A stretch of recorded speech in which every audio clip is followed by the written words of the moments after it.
Hello there and welcome into WCSN's continuing coverage of Arizona State men's basketball. Alongside Braiden Bell, I'm Rob Werner at Wells Fargo Arena, where Arizona State just took down the Colorado Buffaloes 80-66 behind a huge performance by Trey Holder. We'll get to that in a minute though, Braiden. Bobby Hurley said in the post-game presser though that it was the defense for this team. The defensive barrage. What did this team do so well on defense tonight that allowed them to get this big win over Colorado? Well, you mentioned what Coach Hurley said post-game. He said it might have been their best defensive performance, not just in conference season, but all season long. And it was just attacking. Colorado tried to push the ball down low, especially in the first half, and Arizona State was just swarming defensively. Colorado turning the ball over a lot, and that was needed because Arizona State did not play their best first half offensively.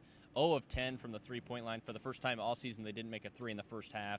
That obviously changed in the second, but the defense was crucial, and if it wouldn't have been that way in the first half, I really think that, the game would have played out completely differently because Colorado probably would have had a big lead at halftime, and then when you're playing catch up. So I mean the defense was phenomenal, and what Coach Hurley said was pretty much correct. It was lights out all night. And Braiden, you mentioned the second half a little bit. The Sun Devils had 10 three-pointers, no turnovers in the second half after a tied first half, 32-32.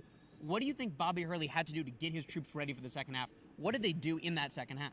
I don't even know if it's what Bobby Hurley did. As simple as it sounds, they were just making shots. It looked like peak Sun Devil basketball, something you would have seen, from the non-conference slate. No turnovers was phenomenal, and then the 10 threes. And Shannon Evans said after the game that shooting really is contagious. He talked about the basketball gods, and it really did seem that way. I mean, it started off with Vitaly Scheibel making a three, and then it was almost like Trey Holder and Shannon Evans. Anything you can do, I can do better. I mean, they were just both going off, and this place was rocking. The crowd was phenomenal again tonight, and that was the performance you kind of expect to see from this team every once in a while, and we haven't really seen it in conference play. But to break out tonight against Colorado in what was a must-win game, it was huge. And Trey Holder, there's been a lot made about his shooting struggling.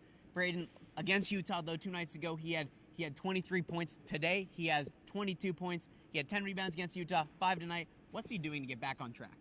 He's not getting back on track. He is back.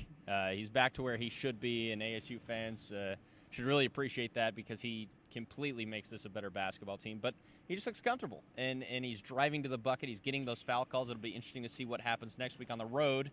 Obviously, a difference between calls you get at home and on the road, but he's looked phenomenal this weekend, and you said his numbers. I mean, they're lights out.